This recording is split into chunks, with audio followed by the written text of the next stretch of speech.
Welcome back to the Barry Charles Footy Show preview show of round 7 of the NRL. Sorry, it's a day late. Just didn't have enough time to be able to do it, but we're here, right now. And yes, a good one by the Rabbitohs. That's one ting pick already. Well done, the Rabbitohs. Too good for the Dolphins. But anyway, let's get into the injury news here. Kikau injured. Viliami out for a couple of months. The Bulldogs can't take a trick with Josh Adokar out as well for the same amount of time. What's doing there? And obviously you've got Adam Dewey and Jaden Brayley also injured. Not good signs for those teams. But let's get to a quick preview show this week. I would get back to normal next week because I had some study I had to do. But anyway, let's get back to here. Let's look at Friday night football. The Sharks versus the Roosters. Yes, indeed. James Tedesco is back, ready to rock and roll. Joey Manu goes back into centre. This is the time for the Roosters to show their dominance. Will they though? Matt Lodge returning as well on the bench. That's very good to see. Victor Radley, will he bounce back from his disappointment last week? This is going to be an interesting game because I think Nicho Hynes is starting to push himself into the number 6 jersey for New South Wales, even though everyone's saying Jerome Luai, but they didn't win it last year. I mean, come on. Nicho Hynes for me is the number 6 for New South Wales. And I think he's going to make a statement tonight. I think the Sharkies will get it done. It's going to be an interesting game because Sharkies defensively, that has been their Achilles heel, and you expect the Roosters to bounce back from a loss, so you could easily see the Roosters win this game too. But this is the time for the Sharks to make a statement, and I'm going to go Sharkies here by 6 points at Shark Park. Let's go on to the other Friday night football game, the Battle of Brookie. The Seagulls versus the Storm. And there's pressure on Anthony Seibold here to get it done. Is Tommy Turbo alright? Should he be rested? They need all players on deck. Is Josh Schuster an outside chance to play in this game? No. Just not. Something's happening there with Josh Schuster. Just can't get himself right. And all the talk about him being a possible New South Wales selection. Unfortunately, injury is plaguing him again. Cooper Johns, he needs to step up for me if Manly are going to win this game. So does Cherry Evans. He wasn't the greatest last week. But I like this Melbourne Storm team here. Cameron Munster at fullback. Peasant into the side. This is what I was hoping for.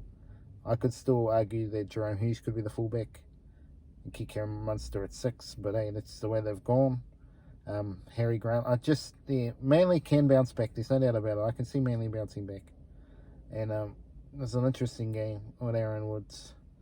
But just on form, I have to go to Storm, and I'll go in the Storm by 12 points. And Ruben Garrick is a big out for Manly.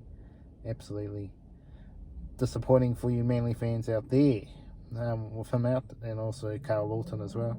So, but obviously on the other side, Manly Nick Meaney. But Tarek Sims, will he improve on his performance? Because he didn't do much in the first game. And good to see Aaron Woods back in playing footy in his debut for Manly here in round 7.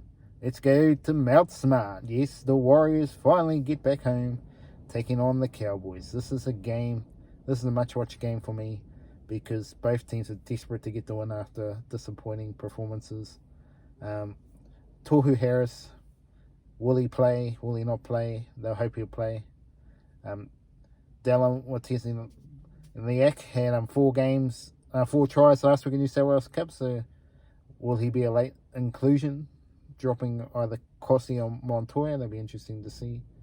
Obviously, no Wade Egan this week is going to make it very hard and obviously Timani Martin's out for a couple of months, so that's some issues for the Warriors side. Yeah, the Warriors side again. It's the old footage of the team looks pretty good, but they have drops in them, like they all do. Pompey, Montoya, Whailehi, they all have drops in them. Even Kossi did the other week. So it's just that's the Achilles heel for the Warriors is that. And Freddie Lusker goes into number 9, so it'll be interesting to see how he plays. Last time he came in, they got the win. Can they get the Chockies this week? It's very interesting. I have to tip the Warriors. I just have to. They need to show they're the real deal. Cowboys have to win, otherwise their season's pretty much done. So This is a big game for the Cowboys, and I'd expect him to turn up as well. So Dylan Walker at 6. It's going to be interesting to see how he plays at 6. I'd rather put him at centre, but with the team, it's fair enough. He has to play 6 this week. But if let's hope he can deliver and help Sean Johnson out. So it's going to be interesting to see how he plays. 2 runners of the ball. Going to be interesting to see if they get the good weather for it. If it's going to be wet weather footy, because sometimes it is at Mount Smart. But yes, to me, I'm going to go for the Warriors by 7 points, and for you to score a try. I don't know, it depends, because it could be some late. I'll go for Adam Pompey, and this is who I'll go for. Let's go to Saturday night football. Yes, indeed. The Knights versus the Panthers. The Knights have been playing very well, but the Panthers just look a class above. If we look at the Knights, Phoenix Crossland comes into the halves. He comes into hooker, with Tyson Gamble returning to the number 6 jersey. Kurt Mann more than likely going to play some hooker this time, with Jaden Brayley's nearly season-ending injury, so it's disappointing. With the Panthers, there's possibility here of Liam Martin and Luke Garner returning, but whether or not that will happen is going to be interesting to see how they go with their selection there. But obviously been a bit of debate around Dylan Edwards and Jerome Luai. Who do you pick? Who do you leave out? Well, I'm telling you now, if I was going to pick out of one of the two, for me, it would be Dylan Edwards. Jerome Luai can go in and out of games a little bit, and he has all the talent in the world, but that's the problem with Luai. Yes, he can win your games by himself, but he doesn't do it every week. Dylan Edwards does it every week, and I want to have it every week. But in saying that, and he was the grand final. The Clive Churchill medalist, the best on ground in the grand final. So, to me, it makes a lot of sense. Dominic Young and Greg Marzio have been playing very good for the Knights. It'll be interesting to see if they can continue that moving forward. I think it'll be an interesting one there. But yes, I'm going the Panthers by 12. I think this will be too easy for them. And with maybe the inclusion of Liam Martin, they really are looking like the real deal again, after I did question whether they are going to be the real deal. And I still have question marks they will win the competition, but they're certainly playing a lot better than I was expecting. Titans versus the Broncos. Well, this is going to be a big game.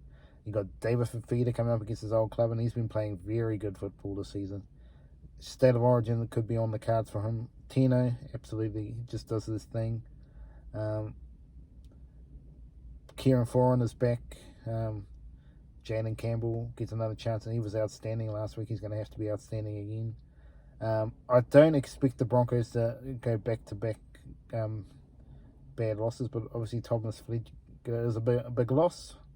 But this is a statement game for both teams, to be honest. Titans can say, yes, we're a genuine top 8 team, and the Broncos can say, yes, we're a chance to win the premiership.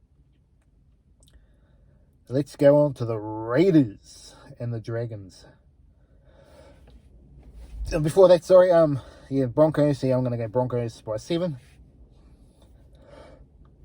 With Selwyn Cobbo to score a try. Raiders versus the Dragons on Sunday Night Football at Geo Stadium. It was good to see the Raiders back in winning form. Both teams, this is a must-win victory pretty much to win the premiership. Having to win 4 of your first 8 games generally to win a premiership, especially with another team in the comp, it's going to get even harder. Yes, the Raiders, Sebastian Chris, he's been going okay. A lot of meters. A lot of people are saying he's not playing that well, but he's actually probably playing better than what people were thinking. Joseph Tapane, Josh Papali'i's played a few more games now, so he should be ready to fire. The Dragons are a bit hot and cold. One week they play good, but I think they're going to find it cold here at the Raiders. And with Jack Whiten back, I think the Raiders will get it done. I'm going to go Raiders by 12 points in this one. But if on paper, with Jack Butler on the bench, it's a pretty good strong team the Dragons put out for this game, but it's just whether or not they can deliver. But yeah, I'm all in here on the Raiders. 12 points, and I'm gonna say to score a try. Jared Croker. About time he gets a try, Jared Croker. Eels versus the Bulldogs. The final game of the round at Combank Stadium. the Eels are in desperate need. Both teams have to win this round, otherwise they're out. Gonskis, pretty much. Oh, Bulldogs can win them, but I'm just concerned the Bulldogs just not able to get it done. Too many injuries. No Kikau, obviously, and that car, so it's going to be one of those very questionable mark games, so I'm expecting big things here. Junior Polo back. Mitchell Moses was on fire last week, but they still only just won.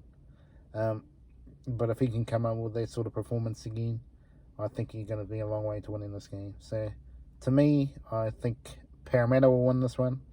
I think they will win it quite comfortably. I'm going to go by 18 points. And I'll go with Mitchell Moses to score a try. Well, that's me from the Barry Charles Footy Show. Remember to like and subscribe. And I'll be back again for another video very shortly on the channel. Have a great day out there.